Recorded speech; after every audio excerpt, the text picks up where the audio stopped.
Será que um morto pode falar? É possível conversar com quem já morreu? E quanto às mensagens psicografadas? Existem mensagens com detalhes, coisas tão íntimas que só a pessoa que morreu poderia saber. Tem muita gente dizendo que passou por experiências sobrenaturais e agora podemos acreditar em tudo que vemos? Esta é a série Princípios. No programa de hoje, Fernando Iglesias vai dizer qual a origem destes fenômenos paranormais e qual o verdadeiro objetivo deles. Se eu fosse você, eu prestaria bastante atenção, o tema é empolgante. O Está Escrito de hoje está apenas começando.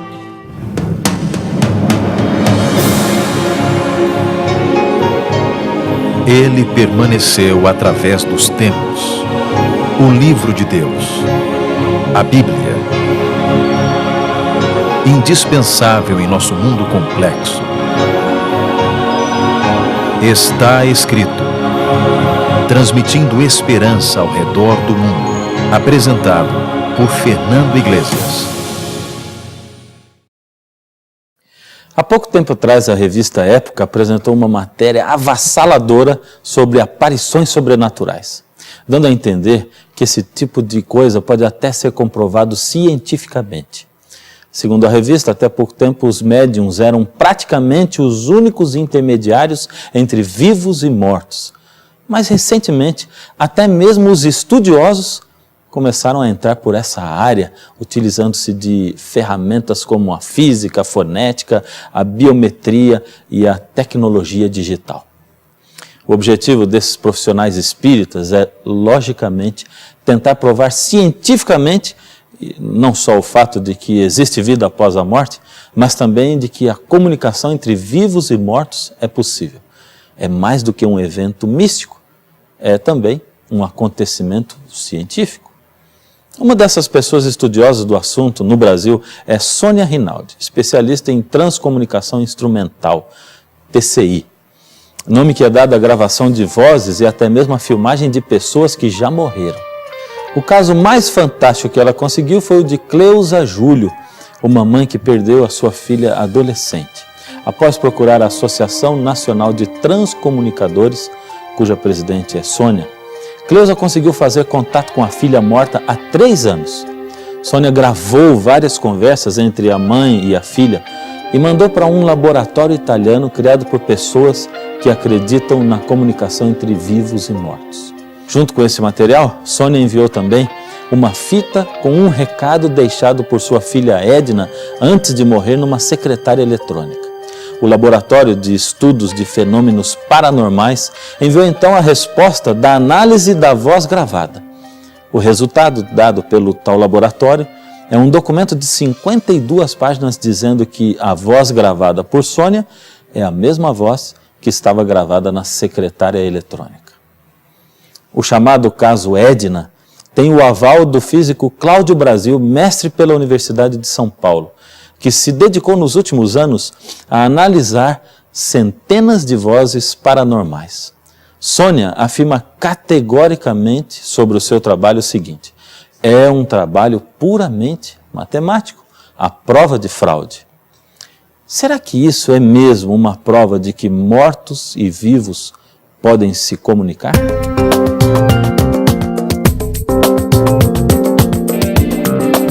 Quando eu estava em algum lugar, ou na própria casa espírita, ou em algum lugar que eu percebi alguma manifestação, incorporação de um espírito, alguma coisa assim, aquilo me deixava um pouco incomodado, eu não digeria bem. Eu nunca gostei muito da parte, repito, da parte do fenômeno. Eu estava lá pela parte do estudo e do trabalho para Deus.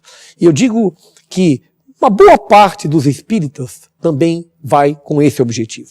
Tem aquela parte, sempre tem, aquela parte que gosta dos fenômenos mediúnicos, da incorporação, das operações espirituais, mas uma outra grande parcela vai pelo estudo, vai pela palavra de Deus, vai pela caridade, que é muito praticada dentro de uma instituição espírita. Por isso, qualquer instituição espírita que você for, você vai perceber que existe muito trabalho de caridade. O irmão espírita é uma pessoa muito boa de coração, muito preocupado em auxiliar o próximo. No penúltimo programa você conheceu Maurício Braga, um advogado que foi atraído pela doutrina espírita quando tinha 28 anos de idade e permaneceu no espiritismo por 16 anos. Embora o que tenha atraído Maurício para a sua nova religião fosse a doutrina muito mais do que o sobrenatural, sem dúvida essas manifestações mediúnicas, as curas, as aparições de espíritos, de mortos, as mensagens psicografadas acabavam sendo como que a prova final de que ele estava no caminho certo. A gente vai participando dos estudos, dos livros. A casa também tem trabalhos de oração, de evangelho no lar. Paralelo a isso, vendo cenas como essa, curas maravilhosas. Então não há dúvida que eu me senti assim, achei o que eu queria. Me senti no lugar que Deus teria me colocado. O desejo de ser eterno faz parte de cada ser humano. Por ensinar o Evangelho segundo Allan Kardec, Maurício acabou por amar a Bíblia, porque ele pensava que, ao fazer isto, ensinar o que ensinava, estava ensinando a Bíblia. Porém, ao estudar a Bíblia, descobriu que o Evangelho segundo Allan Kardec não estava de acordo com o que a Bíblia ensinava, e isto o deixou muito perturbado. No Evangelho segundo Allan Kardec, ele havia aprendido que todos nós temos um espírito eterno, somos eternos. Porém, na Bíblia estava escrito em 1 João 5,12, quem tem o Filho tem a vida, quem não tem o Filho não tem a vida. Enquanto pensava ter descoberto que a caridade é o caminho para agradar a Deus e ir até a presença de Deus, a Bíblia mostrava Jesus dizendo enfaticamente em João 14,6, eu sou o caminho, a verdade e a vida. Ninguém vem ao Pai senão por mim.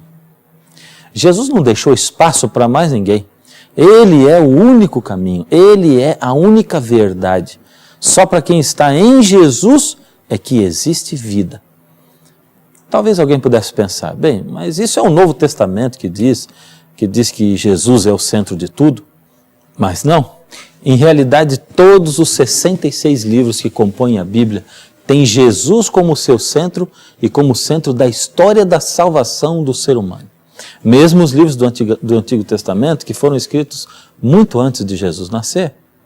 Você já parou para pensar, por exemplo, como Moisés, que viveu 1500 anos antes de Cristo, poderia saber que Deus ensinou a Adão e Eva que cada vez que alguém pecasse, um cordeiro deveria ser morto, para impressionar o pecador com o fato de que Jesus viria para morrer em nosso lugar? Como o próprio Moisés poderia ter construído no deserto um santuário para que o povo pudesse, através dos símbolos, compreender que só no sangue do Cordeiro de Deus temos salvação? Como 600 anos antes de Jesus nascer, Isaías poderia ter escrito sobre a morte de Jesus as seguintes palavras que estão em Isaías 53, de 3 a 6? Ele foi rejeitado e desprezado por todos. Ele suportou dores e sofrimentos sem fim. No entanto, era o nosso sofrimento que ele estava carregando, era nossa a dor que ele estava suportando. Ele foi maltratado, mas aguentou tudo humildemente.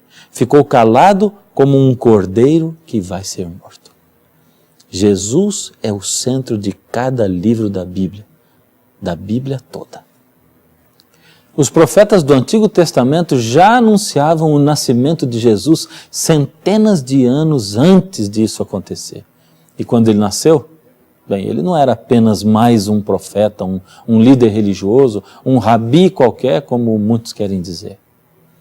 João, capítulo 1, do verso 1 em diante, declara, no princípio era o Verbo estava com Deus e o Verbo era Deus. Ele estava no princípio com Deus. Todas as coisas foram feitas por Ele. E sem Ele, nada do que foi feito se fez. A Bíblia toda declara que Jesus é Deus, que Ele é Deus desde a eternidade passada e a eternidade futura também. Que Ele é o Criador dessa terra, porque todas as coisas foram feitas através dEle.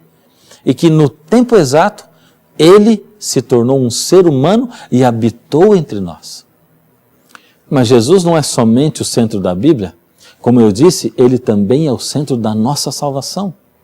E é isto que a Bíblia faz, declarando em diversos lugares, como o que está escrito em Atos 4,12, e em nenhum outro existe salvação, porque também debaixo do céu nenhum outro nome foi dado entre os homens pelo qual alcançaremos a salvação.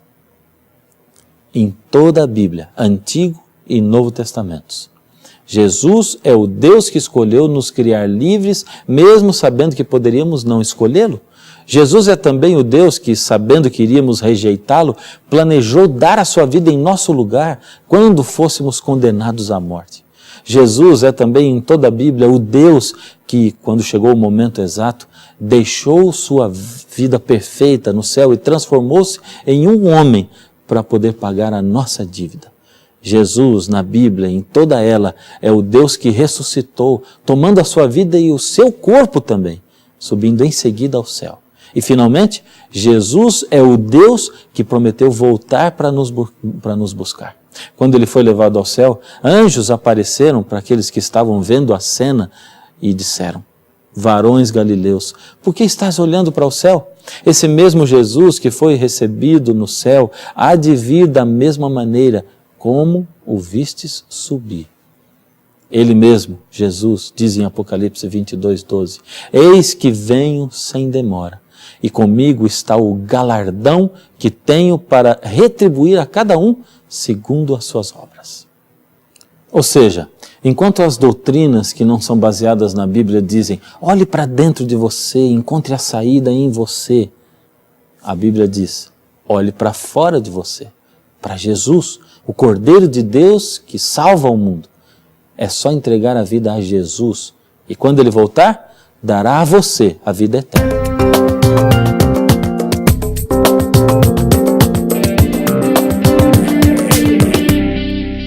Você já sabe, nos estudos anteriores, que a Bíblia diz que a única saída para a morte é a ressurreição. Ora, se todos já estivessem no céu, ou reencarnados, ou em outra esfera, a quem Jesus iria ressuscitar quando Ele voltasse? Para que uma ressurreição? Mas não pense que eu me esqueci. A pergunta, eu sei, ainda continua com você. Você ainda fica me perguntando assim, como você então me explica esses eventos sobrenaturais e os espíritos que se comunicam com os vivos? Como explica tantas coisas que agora dizem até ser mesmo comprovadas cientificamente? Bem, vamos continuar o nosso raciocínio e aí nós vamos poder respondê-la. Em primeiro lugar, já não há mais dúvida de que a Bíblia apresenta Jesus como o único caminho para sermos eternos. Então vale a pena nós aprendermos cada detalhe da vida de Jesus.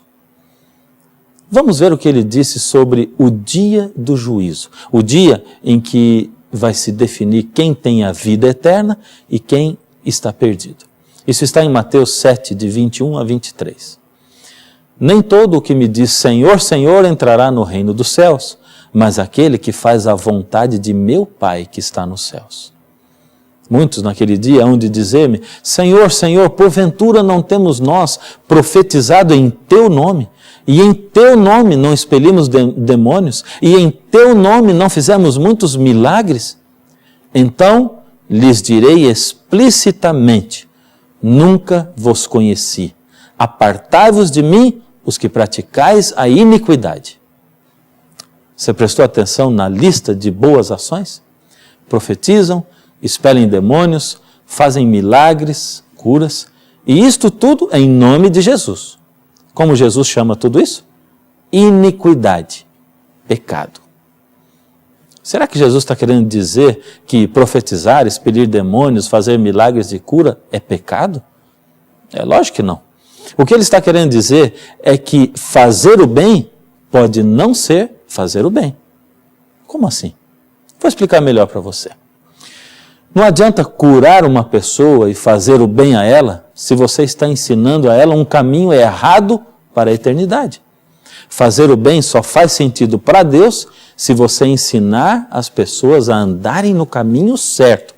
Senão estará fazendo com que ela perca a eternidade, a vida eterna. Que adianta salvar uma vida e perder a vida eterna? É Jesus quem diz em Marcos 8,36, que aproveita o homem ganhar o mundo inteiro e perder a sua alma. E o que é a vida eterna? Jesus diz em João 17,3, e a vida eterna é esta, que te conheçam a ti, o único Deus verdadeiro, e a Jesus Cristo, a quem enviaste. A vida eterna é aceitar a Jesus como seu Deus e Salvador pessoal. Jesus está dizendo que se você fizer o bem, mas levar a pessoa para longe da Bíblia, do fato de que só existe salvação em Jesus, você estará praticando a iniquidade, o pecado. Estará com certeza entre o grupo de pessoas a quem o Senhor dirá, apartai-vos de mim, vós que praticais a iniquidade. E aí? A dúvida ainda continua? Você ainda está pensando em boas pessoas que você conhece, com certeza, gente de bom coração, que só ajuda os outros e que tem muito poder entre os vivos e os mortos, eu sei. Então eu vou mostrar na Bíblia a resposta definitiva. Só que antes de ler os textos da Bíblia que respondem a tudo isso, é bom perguntar se você quer realmente saber a verdade. É porque a verdade ela pode ser muito dura quando ela é diferente daquilo que a gente acredita.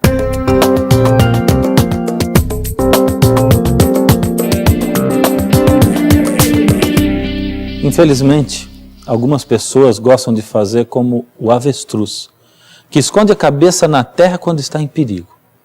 Pode ser que a verdade doa um pouco, mas em seguida ela liberta aqueles que nela acreditam.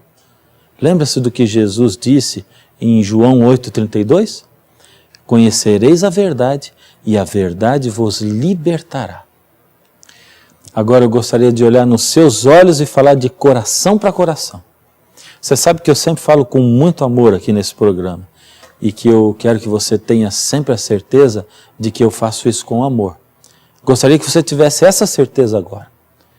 Lembra-se do que a Bíblia conta quando Jesus conversou, encontrou com aquele jovem rico. Ela diz que Jesus, olhando nos olhos dele, o amou. E o que aconteceu em seguida? Bem, Jesus disse para ele a verdade. E a verdade que ele deveria ser dita para esse jovem é que ele amava mais as riquezas dele do que a Deus. O que o jovem fez então? Ele baixou a sua cabeça e saiu triste, porque amava mesmo mais as suas riquezas do que a Jesus. Hoje, mesmo que você saia triste, eu preciso dizer a verdade para você. E depois de você ouvir a verdade, é você quem vai decidir o que você vai fazer com ela.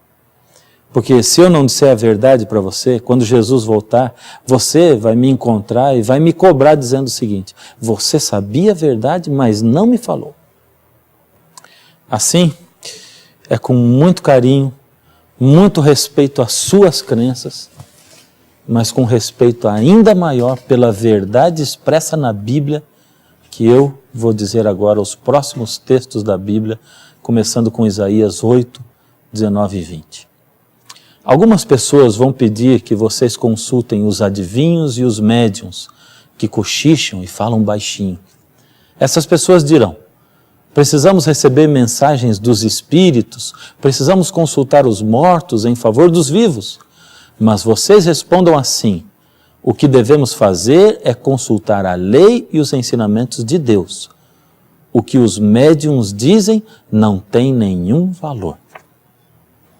Veja também 2 Coríntios 11, de 13 a 15, falando ainda sobre pessoas que falam em nome de Jesus, mas não seguem a Bíblia. Porque os tais são falsos apóstolos, obreiros fraudulentos, transformando-se em apóstolos de Cristo. E não é de admirar, porque o próprio Satanás se transforma em anjo de luz. Não é muito, pois, que os seus próprios ministros se transformem em ministros de justiça, e o fim deles será conforme as suas obras. Apocalipse 12, de 12 em diante, diz também o seguinte: ai da terra e do mar, pois o diabo desceu até vós, cheio de grande cólera, sabendo que pouco tempo lhe resta. 1 Timóteo 4:1, ora, o Espírito afirma expressamente que nos últimos tempos Alguns apostatarão da fé por obedecerem a espíritos enganadores e ensinos de demônios. Mateus 7, de 15 em diante, acautelai-vos dos falsos profetas que se vos apresentam disfarçados em ovelhas, mas por dentro são lobos roubadores. Note que essas pessoas que são apresentadas aqui como agentes de Satanás, falam em nome de Jesus, são capazes de cura, de expelir demônios, de profetizar e fazer milagres. São pessoas boas, que diante de qualquer ser humano só fazem o bem. Mas que bem é esse? Os textos afirmam, vez após vez, que nem todos aqueles que fazem maravilhas, milagres, curas maravilhosas de doenças são de Deus.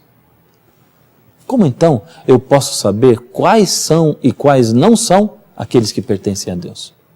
O próprio Jesus disse nesse texto como saber em quem confiar. Ele disse, nem todo que me diz Senhor, Senhor, entrará no reino dos céus, mas aquele que faz a vontade de meu Pai que está nos céus. Mateus 7, 21. Ou seja, para saber se a pessoa é de Deus ou não, a primeira condição é saber se ela faz a vontade de Deus, ou seja, saber se ela vive a verdade. Bem, então aqui cabe a segunda pergunta, e o que é a verdade? João 17:17 diz, santifica-os na verdade, a tua palavra é a verdade. É por isso que Satanás ataca tanto a Bíblia. É por isso que ele quer dizer que ela foi mudada, que está ultrapassada. Por isso que tantas revistas vivem dizendo que a Bíblia não é a mesma. Porque num mundo onde existem tantos falsos profetas, falsos cristos, falsos homens de Deus, só a Bíblia pode ser o nosso guia para termos certeza de quem usa o poder de Deus e quem não usa. Como saber se alguém é de Deus ou não, se não for pela Bíblia?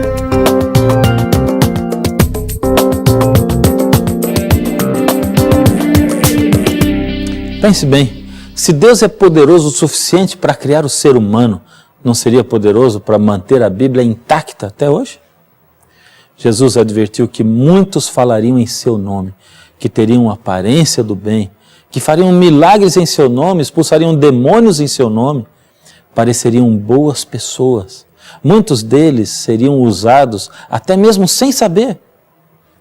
Maurício Braga também tinha sido usado sem saber. Mas Deus dá a todos a oportunidade de conhecerem a verdade. Você também está tendo agora essa oportunidade.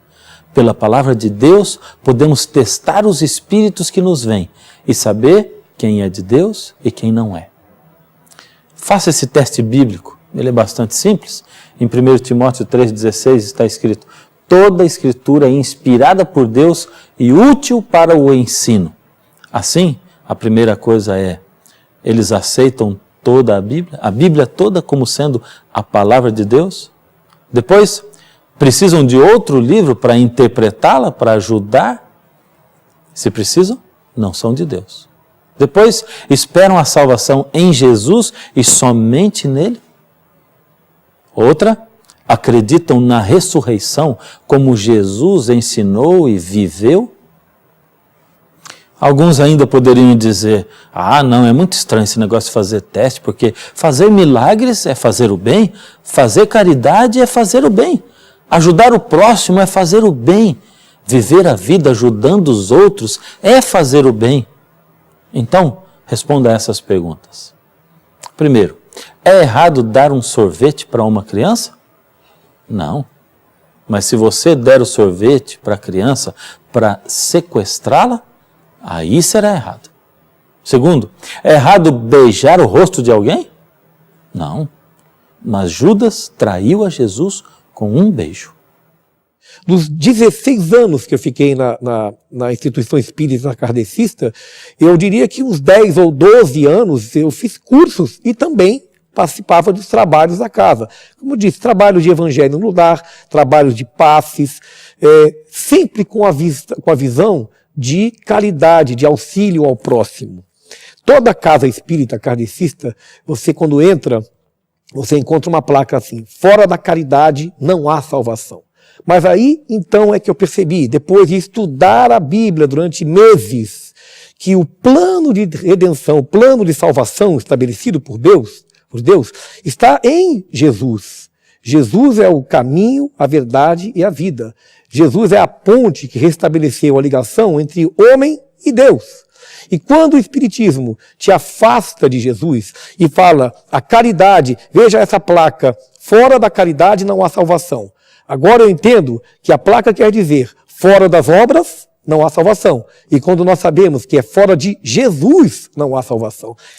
Depois de fazer esse estudo profundo, eu percebi, porque até então eu pensava o seguinte, por que dizem que essa doutrina, que o Espiritismo está contra a Bíblia, que ela não tem base bíblica, que ela, vamos dizer assim, é uma obra-prima de Satanás. Esse diabo é burro, ele cria uma doutrina onde tem a caridade, onde se faz o bem, onde se ora. A reencarnação é você se burilando, aprimorando. A lei do karma é você resgatando, você pagando os seus próprios erros. É sempre você, e não Jesus.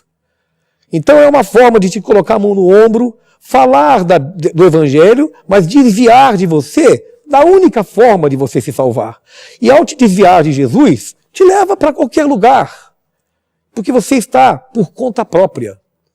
Então, somente então, eu pude perceber aonde estava o pulo do gato.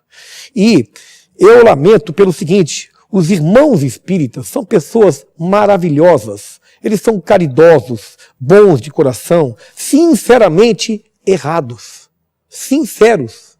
Eu critico o espiritismo, não o espírita.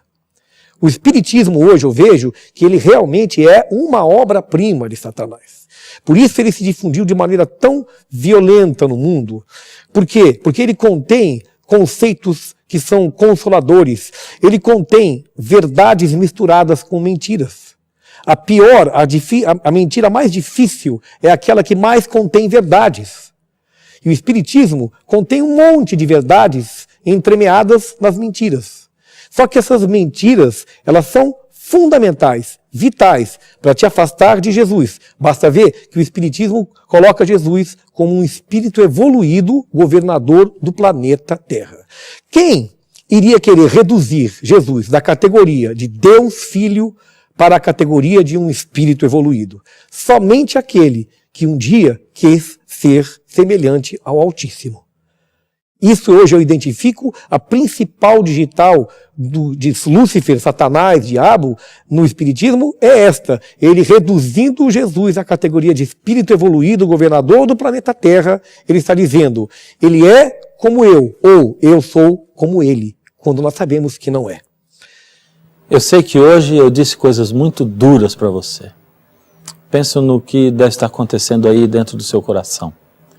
De repente, você está até se dizendo, eu nunca pensei que eu pudesse ouvir alguém dizer essas coisas que foram ditas hoje. Como alguém vem me dizer que eu estou fazendo a caridade, ajudando pessoas e tudo mais que eu faço, guiado por alguém que não é Deus? Bem, a primeira coisa que você tem a fazer é não tirar conclusões precipitadas. Medite bastante sobre o que você ouviu falar da Bíblia hoje. E eu vou ficar aqui orando por você. Hoje eu vou deixar com que Maurício Braga faça o apelo final para você. Ele me contou de uma amiga dele com quem ele estudou a Bíblia. Ela é espírita há 40 anos. Ele disse que demorou muito para ela conseguir entender as coisas e assimilar tudo. E que quando chegou ainda no fim, ela disse, Maurício, eu não acredito que você esteja tentando me dizer que durante 40 anos eu, com sinceridade de coração, fiz caridade, ajudei pessoas, fiz o bem, achando que eu estava seguindo Deus, mas que na realidade eu não estava seguindo Deus, mas a Satanás. Veja o que ele diz e ouça o apelo dele. Então, somente depois de muitos estudos e com muito custo, é que ela pôde começar a perceber que se lá se fizesse só o mal, se praticasse o mal, lógico que ela não estaria lá. Então eu dizia para ela, você estaria lá, seria lá se fosse para praticar o mal, esses 40 anos? A questão é que você, durante esses 40 anos, te foi ensinado que o único caminho da salvação é Jesus? Não. Você aprendeu que fora da caridade não há salvação, que é praticar obras, que você vai evoluir pelas reencarnações, que você vai pagar os seus erros pela lei do karma, mas você, em momento algum, está apegada a Jesus como seu Salvador. E é isto que a doutrina quer. Afastou você de Jesus? Aí ela falou assim para mim, mas e Deus não está vendo isso? Eu falei, Deus está. E Ele vai julgar de acordo com o conhecimento de cada um. Mas o que você não pode é negar que Deus agora está levando a você o conhecimento do que é a doutrina do Espiritismo. E se você quiser continuar lá, aí já é por sua conta. Nesse momento que nós vamos terminar o programa, eu quero fazer uma oração muito especial com você e pedir para Jesus duas coisas.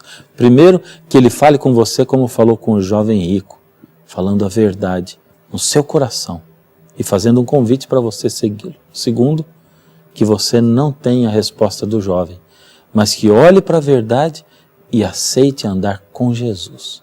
Incline a sua fronte e vamos orar.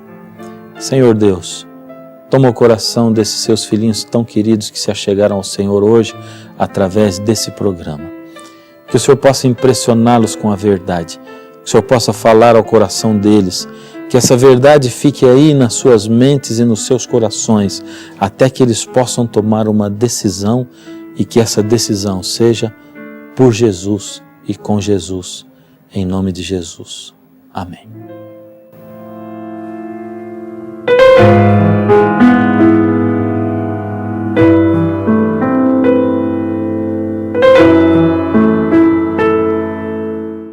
Enquanto muitos tentam passar a ideia de que a comunicação com os mortos é algo cientificamente comprovado, você pode ver na Bíblia que Satanás e seus anjos são chamados de espíritos enganadores e têm poder até para se transformarem em anjos de luz.